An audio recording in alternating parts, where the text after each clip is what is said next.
Hello everyone, তো আজকে দেখাবো জিমে কি করে সঠিকভাবে বেঞ্চ প্রেস করতে হয়, যেটা আমরা চেস্টের ব্যায়াম করে থাকি। তো দেখো, নর্মালি এরকম একটা বেঞ্চ নেবে, ব্যাস। তারপরে দেখবে ওই যে রডটা আছে ওইখানে অনেকটা দাগ দিয়ে চিহ্ন করা আছে। দেখো আমি সঠিকভাবে ধরেছি। তো ওইখানে জাস্ট মেপে নেবে যাতে ডিসব্যালেন্স না হয় সাধারণভাবে।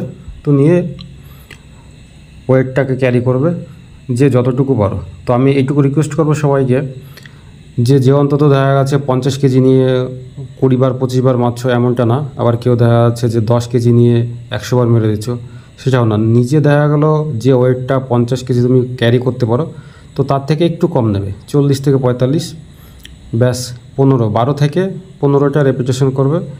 এরকম একটা সেট করলে যারা একটু অনেক দিন ধরে করো তারা 4 সেট, যারা নর্মালি প্রথম শুরু করছো তারা 3 সেট করে এক্সারসাইজ করতে পারো।